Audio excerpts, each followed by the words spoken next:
ইহসান, হে মুহাম্মদ সাল্লাল্লাহু আলাইহি ওয়াসাল্লাম আমাকে ইহসান সম্পর্কে বলুন। ইহসান কি জিনিস?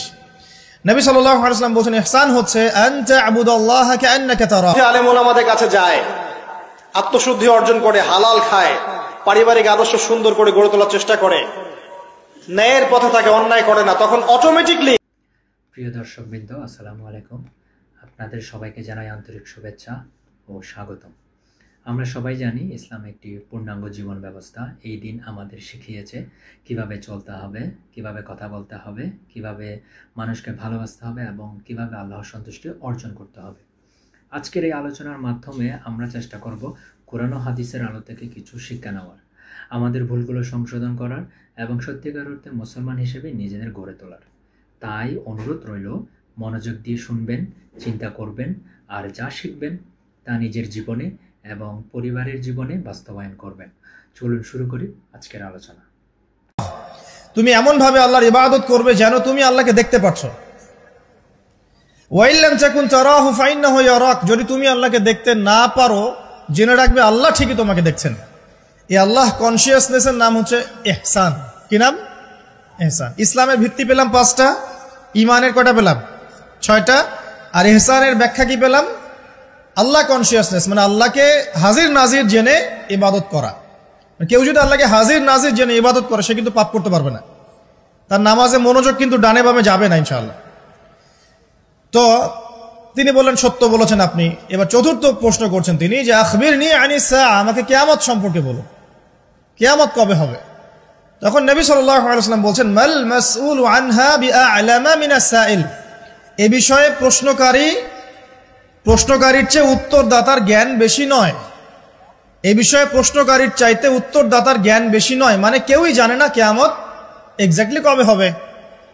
তখন প্রশ্নকারী থেমে যাচ্ছেন না, প্রশ্নকারী আবার প্রশ্ন করছেন, 5 নম্বর প্রশ্ন, যে ফাখবিরনি আন আমারাতিহা, তাহলে আমাকে কিছু আলামত বলেন কিয়ামতে কিছু আলামত বলেন। নবী সাল্লাল্লাহু আলাইহি ওয়াসাল্লাম অনেক আলামত বলতে পারতেন কিন্তু, এবং তিনি বলেছেন, সারা জীবনে তিনি অসংখ্য আলামত বলেছেন। এবং আলামতগুলোকে 2 ভাগে ভাগ করা যায়, এগুলো বড় এবং কিছুগুলো হচ্ছে ছোট। যদিও বা সবগুলোই আলামত, তবে এটা হচ্ছে ফিকহের বিষয়, উসুলের বিষয়ের মধ্যে আমরা নিয়ে আসতে পারি যে বড় ছোট ভাগ করা যাচ্ছে, আলেম ওলামারা ভাগ করছেন। যাই হোক, 10টা বড় বড় আলামতের কথা বলা হয়েছে। এই 10টা না আসা পর্যন্ত কিয়ামত হবে না। মসিহুদ দাজ্জালের আগমন, নবী ঈসা ইবনে মারইয়ামের আগমন, ইয়াজুজ আর মাজুজ, দাব্বাতুল আরদ, জমিন থেকে প্রাণী বের হবে, ইয়েমেনের আগুন, 3টা বড় বড় ভূমিকম্প, পশ্চিম দিক থেকে সূর্যোদয়, এরকম 10টা আলামত বলা হয়েছে। এগুলো না হওয়া পর্যন্ত কিয়ামত হবে না। এগুলো এখনো হয়নি, এগুলোর কোনোটাই এখনো আসেনি। এগুলো বাদ দিয়ে যেগুলো আলামত সুগরা আমরা বলছি, ছোট ছোট, এগুলোর ম্যাক্সিমাম প্রায় 99% আমরা এখন দেখতে পারি। তবে দেখার জন্য চোখ লাগবে, আর চোখ বলতে শুধু বাইরের চোখকে বোঝাচ্ছি না, হৃদয়ের কলবের কি লাগবে? চোখ লাগবে। আমি আপনার কলবের চোখ দিয়ে আপনাকে শহরটাকে চেনাচ্ছি। আপনার এই হাদিসে নবী সাল্লাল্লাহু আলাইহি ওয়াসাল্লাম অনেকগুলো আলামত না বলে মাত্র 2টো আলামত বলেছেন। কয়টা? মাত্র 2টো। আমি বলছি জীবনের শেষের দিকের হাদিস, শেষ সময় তো আমরা বেশি নসিহত করতে যাবো, তাই না? মনে করেন আপনার পিতা মৃত্যুশয্যায়, আল্লাহ না করুক, এখন তিনি আপনাকে ওসিয়ত করছেন যে বাবা এইটা করবা না, মায়ের যত্ন নিও, বোনদের যত্ন নিও, ইত্যাদি ইত্যাদি। তখন তার ওসিয়তগুলোকে আপনি কত গুরুত্বের সাথে গ্রহণ করবেন, এবং সেই সময় যত ইম্পর্টেন্ট কথা থাকবে সেগুলোই তো মানুষ বলবে, তাই নয় কি? সবচেয়ে ইম্পর্টেন্ট কথাগুলোই মানুষ বলবে। তো নবী সাল্লাল্লাহু আলাইহি ওয়াসাল্লাম এদিকে এসে মাত্র 2টো সাইনের কথা বলছেন। তার মধ্যে একটা হচ্ছে, ভালো করে শোনেন, তার মধ্যে একটা হচ্ছে আনতালিদাল আমাতু রাব্বাতুহা, যখন তুমি দেখবে, প্রশ্নকারীকে বলছে, যখন তুমি দেখবে যে দাসী তার মনিবকে জন্ম দিচ্ছে, দাসী তার মনিবকে জন্ম দিচ্ছে, মানে দাসী কিভাবে মনিবকে জন্ম দিতে পারে? দাসী কি মনিবকে জন্ম দিতে পারে? উত্তর, এখানে 3টা ব্যাখ্যা হতে পারে। কয়টা ব্যাখ্যা? 3টা। এছাড়াও আরো ব্যাখ্যা হতে পারে, হয়তো আল্লাহ পাক সেটা আমাদের জেহেনে হয়তো এখনো দেন নাই, হয়তো এমন কেউ আসবে পরবর্তী জেনারেশন, তারা হয়তো আরো ব্যাখ্যা করতে পারবে।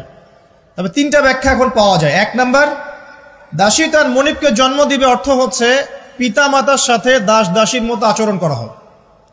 এবং এটাও কিন্তু কিয়ামতের আগের একটা বড় নিদর্শন যে পিতা মাতার সাথে দাস দাসীর মতো আচরণ করা হবে, এবং যেটা এখন হচ্ছে। আমরা দেখছি পিতা মাতার অধিকার তারা পাচ্ছে না, সন্তানদের হাতে নির্যাতনের শিকার হচ্ছে, বৃদ্ধাশ্রমে থাকতে হচ্ছে। সারা জীবন যে সন্তানকে বড় করলো, আজকে সেই সন্তান তার ওই যে কাফনের টাকা পর্যন্ত দিতে যাচ্ছে না, মারা গেছে লাশটা পর্যন্ত নিতে আসে না, এমন হচ্ছে না? এবং বস্তুবাদী শহরগুলোতে তো এটা বেশি।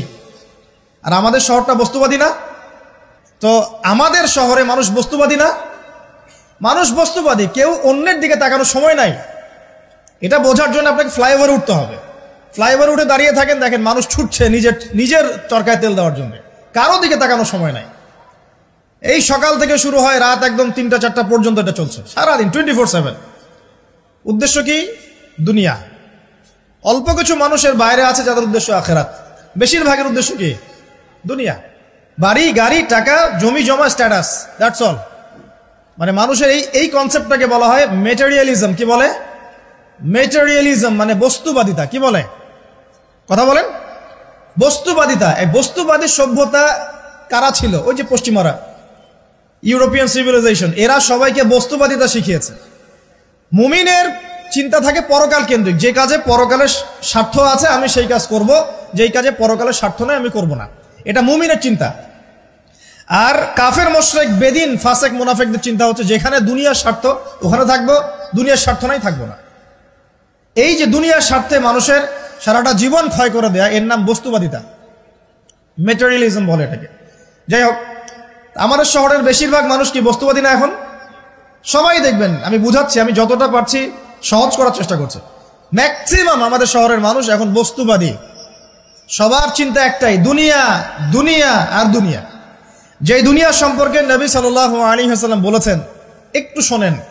যে মনে করেন এটা একটা মহাসাগর, নবী সাল্লাল্লাহু আলাইহি ওয়াসাল্লাম বলছেন এখানে একটা আঙ্গুল ঢুকিয়ে দাও, দিয়ে বের করো। এই আঙ্গুলে যতটুকু পানি আছে এটা দুনিয়া, আর এই পুরো মহাসাগরে যত পানি আছে এটা পরকাল। একদিন সাহাবীদেরকে নিয়ে নবী যাচ্ছেন সাল্লাল্লাহু আলাইহি ওয়াসাল্লাম, একটা মৃত গাধা বা বকরির বাচ্চা পড়ে আছে, মৃত গাধা বকরির বাচ্চা।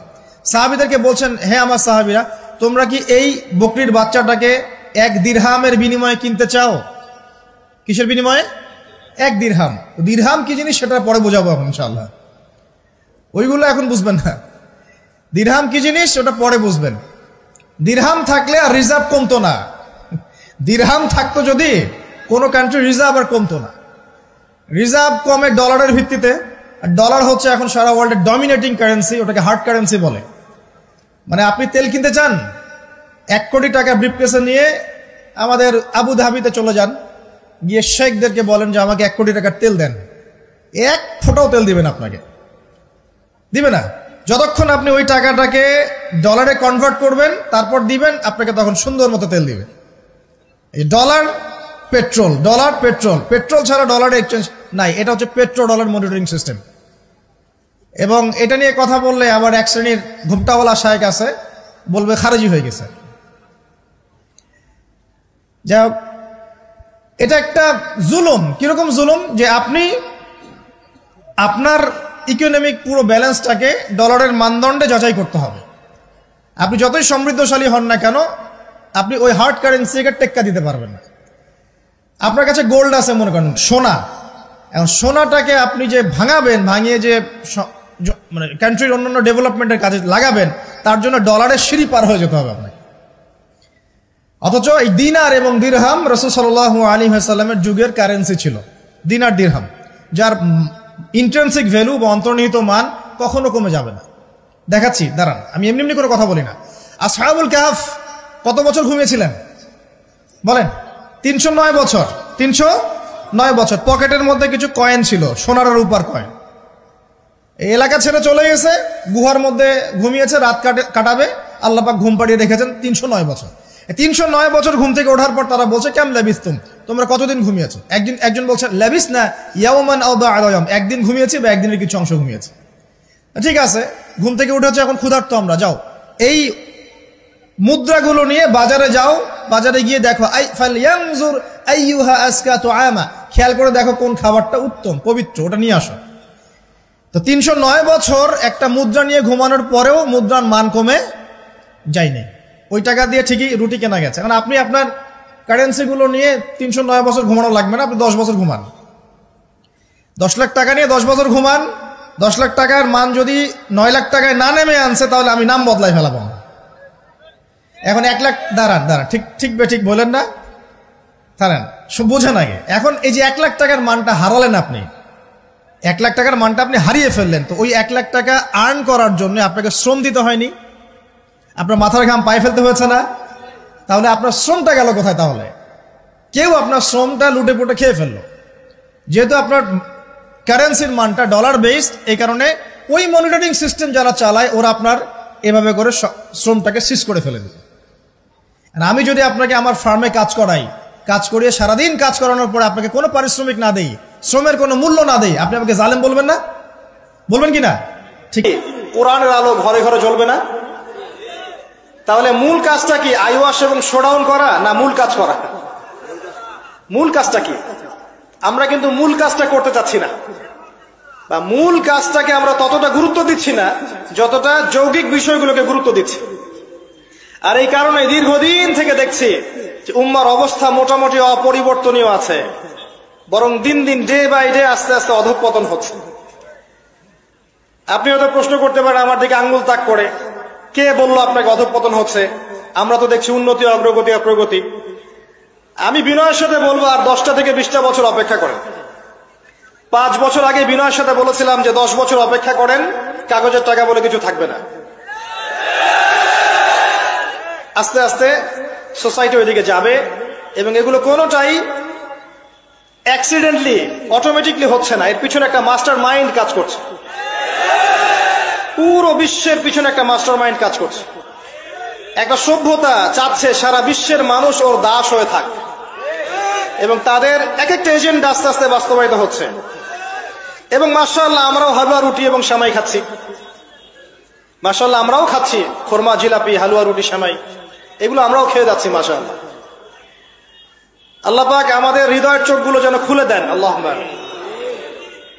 ক্যাশলেস সোসাইটি চায় তারা, ক্যাশলেস সোসাইটি, মানে সোসাইটির মধ্যে কোনো ক্যাশ থাকবে না, ডিজিট থাকবে, খালি ডিজিট। খালি কলা কিনবেন, আপনি 40 ডিজিট পাস করে দিবেন। কলাওয়ালা 40 ডিজিট পেল, ওর দরকার এখন ধরেন মাছ, ও 40 ডিজিটের মাছ কিনবে। মাছওয়ালার দরকার মনে করেন চাল, ও 40 ডিজিটের চাল কিনবে। ডিজিট ঘুরবে, খালি সংখ্যা খালি ঘুরতে থাকবে হাত থেকে হাত। এমন একটা মানি আপনাদেরকে দিবে, এমন একটা মুদ্রা দিবে আপনাদেরকে, যে মুদ্রা ধরতেও পারবেন না, পকেটেও রাখতে পারবেন না। এখন তো ধরতে পারেন, পকেটে রাখতে পারেন, একটা সময় আসবে মুদ্রা ধরতেও পারবেন না, পকেটেও রাখতে পারবেন না। এবং এগুলোর মান তারা নিয়ন্ত্রণ করবে। যখন দেখবে যে আপনার মধ্যে তাওহীদ বেশি আছে, ইসলামের চেতনা বেশি আছে, দ্বীনের ফিকির বেশি, ইসলাম ইসলাম করছেন, আপনার মান কমে যাবে টাকা। যদি দেখে আপনার মধ্যে দাসত্ব আছে, ওরা যা বলছে আপনি সামিআনা ওয়া আতা'না বলছেন, ইয়েস স্যার ইয়েস স্যার করছেন, আপনি উন্নতি, অগ্রগতি, প্রগতি পাবেন। হ্যাঁ, যারা এগুলো লঞ্চ করছে তারা আবার তাদের সম্পত্তিগুলোকে গোল্ড এবং সিলভারে কনভার্ট করছে অলরেডি। দেখেন বড় বড় ওদের ব্যাংকগুলোকে দেখেন, সব গোল্ড এবং সিলভারে কনভার্ট করছে। ওই ইসরায়েলের দিকে তাকিয়ে দেখেন, ও তার সমস্ত সম্পত্তিগুলোকে, বেশিরভাগ সম্পত্তিগুলোকেই সাস্টেইনেবল গোল্ডে কনভার্ট করছে। ও আমাদের মতো বোকা নয়। শোনেন কেমন বোকা নয়, বিগত 70 বছরে মুসলিমদের নাকের ডগার উপরে বসে 4টা যুদ্ধে মুসলিমদেরকে পরাজিত করে দিয়েছে ইসরায়েল। বিগত 70 বছরে ওরা প্রথমে ব্রিটেন, তারপরে আমেরিকার হাত ধরে বিশ্বের এমন একটা জায়গায় এসেছে যে এই জায়গা থেকে তারা বিশ্বের পলিটিক্স, ইকোনমিক্স, মিডিয়া, প্রযুক্তি, ফাইন্যান্স সব নিয়ন্ত্রণ করার শক্তি অর্জন করেছে। অলরেডি। আপনি ভাবছেন করবে? অনেকে মনে করে এটা ভবিষ্যৎ বক্তা মনে হয়। আমি বলছি যে বর্তমান সম্পর্কে আপনি খবর রাখেন না বলেই বর্তমানকে আপনার ভবিষ্যৎ মনে হচ্ছে। এটা বর্তমান, এটা ভবিষ্যৎ না। ভবিষ্যতে তো সে সারা বিশ্বকে রুল করবে ইনশাআল্লাহ তাআলা। না হলে তো সে মাসিহুদ দাজ্জালের ফলোয়ারই হতে পারবে না। আর দাজ্জাল তো সারা বিশ্বকে শাসন করবে এবং তাকে ফলো করবে জিউসরাই। তবে হ্যাঁ, এটা আমরা জানি কোরআন এবং হাদিস থেকে আলহামদুলিল্লাহ যে ওদের এই দমন পীড়ন জুলুম এবং শাসনটা চিরস্থায়ী হবে না ইনশাআল্লাহ। এটা একটা সাময়িক সময় জুড়ে থাকবে, এরপরে আল্লাহ পাক পৃথিবী থেকে এটাকে সরিয়ে দিবেন ইনশাআল্লাহ। কিভাবে সরাবেন? ওই যে লোহিত সাগরে আল্লাহ পাক যেমন করে বনু ইসরাইলকে ধাওয়া করছিল ফেরাউনের বাহিনী, মনে আছে? লোহিত সাগরে আল্লাহ পাক ফেরাউনের বাহিনীকে একত্রিত করেছেন, ডুবিয়ে দিয়েছেন, দেন নাই? আল্লাহ পাক সেম সুন্নাহ অ্যাপ্লাই করেছেন প্যালেস্টাইনের ক্ষেত্রে। আল্লাহ পাক সমস্ত জালেমদেরকে ওখানে একত্রিত করেছেন ধ্বংস করার জন্য। সেম সুন্নাহ, এটা হবে ইনশাআল্লাহ আযza ওয়া জাল। আমরা জানি এটা সরে যাবে পৃথিবী থেকে। তারপরে এমন একটা যুগ আসবে যে যুগে ইনশাআল্লাহ আযza ওয়া জাল একজন নবী সারা বিশ্ব পরিচালনা করবেন। একজন নবী, তার নাম ঈসা ইবনে মারইয়াম, এবং তার অনেক আগেই আমাদের ইমাম আল মাহদি তিনি ইন্তেকাল করবেন। মনে রাখবেন, শেষ জামানার সবচেয়ে ভাইটাল চরিত্র ইমাম মাহদি নয়, শেষ জামানার সবচেয়ে ভাইটাল চরিত্র হচ্ছে ঈসা ইবনে মারইয়াম। ঈসা ইবনে মারইয়াম সবচেয়ে ভাইটাল চরিত্র, কারণ তিনি জেরুজালেম থেকে সারা ওয়ার্ল্ডে ইসলামী খেলাফা কায়েম করবেন। এবং 40 বছর, এই 40 সংখ্যা এক্স্যাক্টলি 40 না আরো বেশি আল্লাহ ভালো জানেন, পৃথিবী জুড়ে ইসলামের অনুশাসন বজায় থাকবে ইনশাআল্লাহ। একটা কাঁচা বাড়ি, একটা পাকা বাড়ি আপনি পাবেন না যেখানে আল্লাহর কালিমা প্রবেশ করবে না, জুলুম বলে কিছু থাকবে না ইনশাআল্লাহ। যা দেখছেন আপনি এখন ওয়ার্ল্ড ওয়াইড যে দাপট, দেখে মনে হচ্ছে বিশ্ব এদের কোনো অস্তিত্বই বিশ্ব থাকবে না। এখন সারা বিশ্ব দিকে তাকিয়ে আপনার কাছে মনে হচ্ছে মাশাআল্লাহ, NATO, United Nations, world bank, এটা সেটা, বিশ্ব যে কি হচ্ছে সারাদিন। শুক্র গ্রহ আমার, একজন বলছে না শুক্র গ্রহ আমার, একজন মিসাইল তৈরি করছে, আর একজন প্রতিরক্ষা ব্যবস্থা করছে। ওয়ার্ল্ড অ্যাফেয়ার্স পড়লে মনে হয় যে ওয়ার্ল্ডটা এদেরই, কিন্তু আল্লাহ রাসূল সাল্লাল্লাহু আলাইহি ওয়াসাল্লাম বলছেন যে বিশ্বটা আস্তে আস্তে আস্তে আস্তে তার ধ্বংসের দিকে যাচ্ছে। এইটা চিরস্থায়ী হবে না, এবং একে অপরের সাথে কলিউশন করে এরা শেষ হয়ে যাবে। মুসলিমদের উপর দমন পীড়ন যেমন বাড়বে, ঠিক একইভাবে আল্লাহ রাব্বুল আলামিন মুহাম্মদ সাল্লাল্লাহু আলাইহি ওয়াসাল্লামের বংশধরদের মধ্য থেকে একজন ইমামকে বের করে নিয়ে আসবেন। তিনি ইনশাআল্লাহ আযza ওয়া জাল মুসলিমদেরকে নিয়ে এই জুলুমের বিরুদ্ধে দাঁড়িয়ে যাবেন। পরে যখন মাসিহুদ দাজ্জাল বের হবে, তাকে তিনি হত্যা করতে পারবেন না, কারণ তাকে এত বেশি ক্ষমতা দেওয়া হবে যে মুসলিমরা তার সাথে পেরে উঠবে না। তখন আল্লাহ পাক ঈসা ইবনে মারইয়ামকে পাঠাবেন, সবচেয়ে ভাইটাল ক্যারেক্টার, এবং তিনি এই প্যালেস্টাইনের বাবে লুদ নামক জায়গায় মাসিহুদ দাজ্জালকে হত্যা করবেন ইনশাআল্লাহ আযza ওয়া জাল। আমাদেরকে বিশ্ব নেতারা এখন বোঝায় যে বিশ্বের শেষ নাই, এই পৃথিবী জয় করার পর আমরা মঙ্গলে গিয়ে থাকবো, তারপর শুক্রে, তারপর শনিতে, তারপর বৃহস্পতিতে, তাই না? মাইন্ডসেটটা এমন তৈরি করেছে না? কিন্তু বাস্তবতা হচ্ছে এই মহাবিশ্বই ধ্বংস হয়ে যাবে। এই পৃথিবী তো ধ্বংস হবেই, মহাবিশ্ব ধ্বংস হয়ে যাবে। তবে পৃথিবী ধ্বংসের আগে আল্লাহ পাক ঈসা ইবনে মারইয়ামের হাতে সারা বিশ্বে ইসলামী খেলাফা কায়েম করবেন ইনশাআল্লাহ। মাঝখানে একটা সময় আপনাকে পার করতে হবে। কত বছর? ননসেন্স প্রশ্ন, যে ভাই কত বছর, 100, 200, 500, আল্লাহ ভালো জানেন, আমরা জানি না এবং জানার কথাও না। কেউ যদি বলে এত সাল, সে নিশ্চিত কাযযাব, একজন মিথ্যাবাদী। এবং এটা একটা অহেতুক কথা, এত সাল, এত বছর পর, এটা আমরা বলতে পারবো না। কিন্তু এতটুকু বলতে পারবো যে পৃথিবী চিরদিন এভাবে থাকবে না। ওয়ার্ল্ডে এখন যা দেখছেন এগুলো চিরস্থায়ী হবে না। আস্তে আস্তে আস্তে আস্তে রাত যত গভীর হবে, ভোর তত কাছাকাছি আসবে। এবং এই পুরো বৈশ্বিক জুলুম, ফাসাদ, আপনার জেনা, আপনার পর্নোগ্রাফি, আপনার মাদক, সুদ, জুলুম, অত্যাচারের মধ্যেও দেখবেন প্রত্যেকটা জায়গায় জায়গায় আল্লাহ পাক কিছু না কিছু আল্লাহর বান্দাকে রেখে দিবেন। এবং আমার বিশ্বাস তাদের বেশিরভাগই হবে যুবক শ্রেণী। এটা আমার মত, আল্লাহ ভালো জানেন, আমার মনে হয় যে বেশিরভাগই হবেন যুব সমাজ। এবং আমার কাছে একটা দলিল আছে কেন মনে হয়, কারণ আসহাবুল কাহফ যারা ছিলেন তারা যুবক ছিলেন। প্রত্যেক যুগে যুগে আসহাবুল কাহফ থাকবেন ইনশাআল্লাহ তাআলা। তাদের হাতেই আল্লাহ পাক ইনশাআল্লাহ তাআলা এই দিনটাকে আমানত হিসেবে রাখবেন। উলামায়ে কেরাম তাদেরকে এগিয়ে নিয়ে যাবে। আস্তে আস্তে দেখবেন পরবর্তী জেনারেশনের পতাকা তারা বহন করবে ইনশাআল্লাহ। এখন যে কথাগুলো বলতে এতগুলো কথা বললাম, যে যখন আল্লাহ পাক মহাবিশ্ব সৃষ্টি করেছেন, 6 দিনে, তখন মানুষের কোনো অস্তিত্ব ছিল না। ছিল? কোনো অস্তিত্ব ছিল না, মানুষের অস্তিত্বই ছিল না। সূরা দাহর পড়েন 1 নম্বর আয়াত, আল্লাহ পাক বলছেন হাল আতা আলাল ইনসান হিনুম মিনাদ দাহরি লাম ইয়াকুন শাইআন মাযকুরা। মানুষের উপর একটা সময় চলে গেছে যখন মানুষ কোনো আলোচ্য বিষয় ছিল না। এখন সারা ওয়ার্ল্ডের দিকে তাকালে মনে হয় যে মানুষই সবকিছু, তাই না? অথচ মানুষের বাইরে যে একটা জাতি আছে, জিন জাতি, এটাকে বিশ্বাসই করে না মানুষ। মানুষের আশপাশে ঘুরছে ফেরেশতারা, মানুষ বিশ্বাসই করে না। আল্লাহ পাক আছেন আরশে আজিমে, তার উপরে, মানুষ বিশ্বাসই করে না যে আল্লাহ বলে কেউ আছে। মানুষ মনে করে বিগ ব্যাং থেকে সব সৃষ্টি হয়েছে। হ্যাঁ, অনেক মানুষ মনে করে যে আল্লাহ বলতে কেউ নাই, সবকিছু বিগ ব্যাং থেকে সৃষ্টি হয়েছে।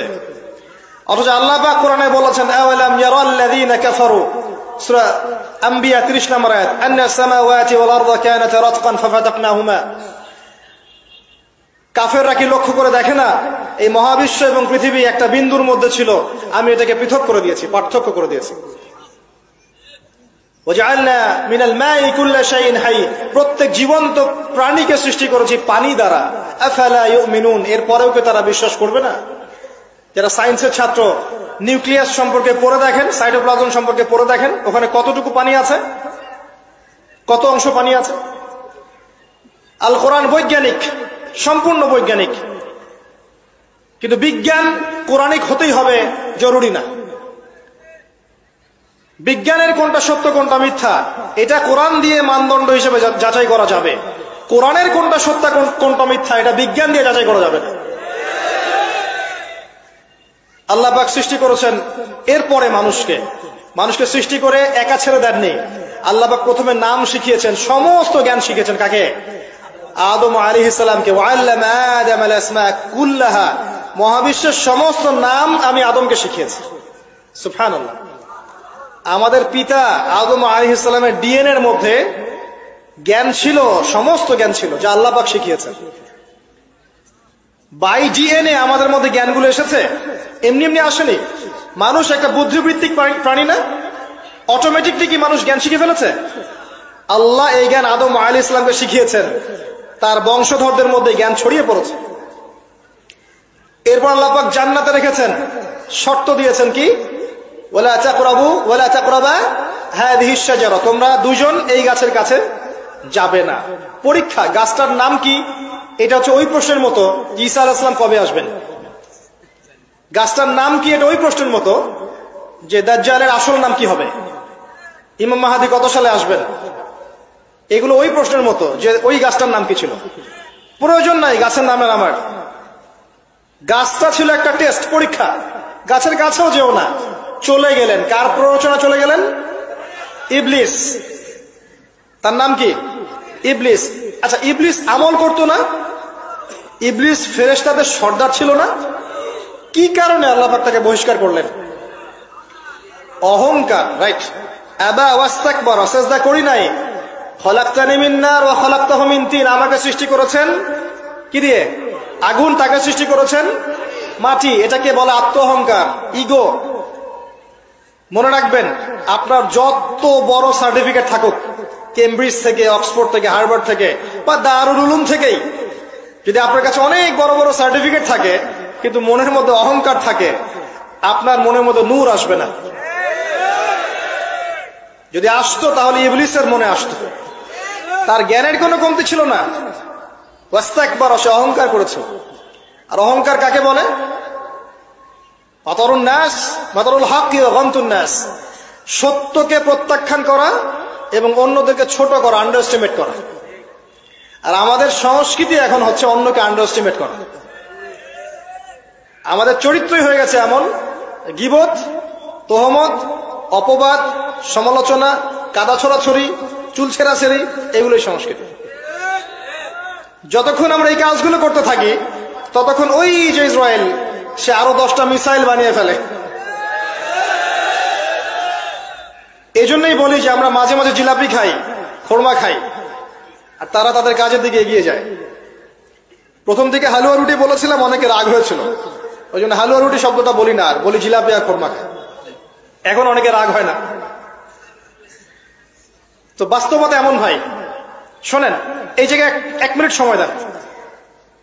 একটা সময় ছিল, এই জায়গাটা খুব ভালো করে শোনেন, একটা সময় ছিল আবু বকর সিদ্দিক রাদিয়াল্লাহু আনহুর যুগ, ওমর ইবনুল খাত্তাব, উসমান বিন আফফান, আলী ইবনে আবি তালেব, উমাইয়া খেলাফত, আব্বাসীয় খেলাফত, ফাতেমি, মামলুক, কর্ডোভা, উসমানীয়, এই যে খেলাফত ছিল।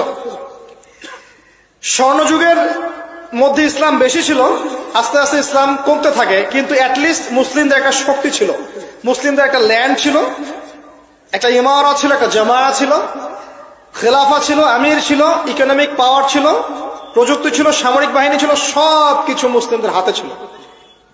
এরপর একটা যুগ আসলো, এই যুগের বয়স বেশি দিন না, 100, 200, 300 বছর। এই লাস্ট 200-300 বছরে দেখবেন আপনি নো স্টেট, কোন স্টেট নাই, যেগুলো আছে সেগুলো টুকরা টুকরা পিস আপ করা, ব্রিক্স এন্ড পিসেস, মানে টুকরায় টুকরায় ভাগ করা হয়েছে। কারোর সাথে কারো মহব্বত নাই, মানে ওই দেশের মানুষ মরলে এই দেশের মানুষ হাসে, এখানে আঘাত আসলে ওরা বলে যে আমি তো বাংলাদেশি না, তো বাংলাদেশের ব্যাপারে আমার নাক গলানোর দরকার নাই। তারপরে যদি সিরিয়ায় কেউ বোম মারে, পাকিস্তানের কেউ বলে ওরা তো সিরিয়ার মানুষ, আমাদের সাথে কি সম্পর্ক। প্যালেস্টাইনে কেউ মা বোনদের ইজ্জত নিলে ইরাকের মানুষ বলে যে ওরা তো প্যালেস্টাইনের, আমরা তো ইরাকের। ইউনাইটেড কোনো ফর্ম নাই, প্রথম কথা, না কোনো ইউনাইটেড নেশন, না কোনো খেলাফা, না আমির, না সবার মাঝে একটা হৃদ্যতা, না ইকোনমিক কোনো বেস, না স্বতন্ত্র মিডিয়া প্রযুক্তি, স্বতন্ত্র সিস্টেম, স্বতন্ত্র political system, economic system, media, প্রযুক্তি, আপনার সমরাস্ত্র, ওভারঅল যে বিষয়গুলো আমাদের ছিল স্বর্ণযুগে, এগুলো লাস্ট 200-300 বছরে অনেকটা কমে গেছে। এবং যখন কমে গেছে, এই সময়টুকুর মধ্যে ইসলামের বিরোধী শক্তি যারা আছে, স্পষ্ট প্রকাশ্য বিরোধী শক্তি যারা ভিতরের বাইরের, এরা এই প্রত্যেকটা সেক্টরে উন্নতি করেছে। আর আমরা এই মূল জিনিসগুলো দিকে ফোকাস না করে পড়েছিলাম কোথায়? আপোষের গীবত, আমাদের তহমত, আপোষের কাদা ছড়াছড়ি। একটা নেশনের মধ্যে সবাই ভাই না আমরা? একটা নেশন, মানে একটা নেশনে কি থাকে? ল্যান্ড থাকে, ভূখণ্ড লাগে, সার্বভৌমত্ব লাগে, জনসংখ্যা লাগে, তারপর কি লাগে? এগুলো লাগে না? সরকার লাগে, 4টা বিষয় দরকার হয়। রাষ্ট্রের সঙ্গে এগুলো পাবেন। ওভারঅল দেখবেন গভর্নমেন্ট থাকবে, প্রশাসন থাকবে, জনগণ থাকবে, আলেম ওলামা থাকবে, যুব সমাজ থাকবে, তরুণ প্রজন্ম থাকবে, যুবতীরা থাকবে, বাচ্চা কাচ্চা থাকবে। এই হচ্ছে আপনার প্রজন্ম, একটা নেশন। এই নেশনের সবাই আমরা একে অপরের ভাই নই? আমরা সবাই এক জাতি না?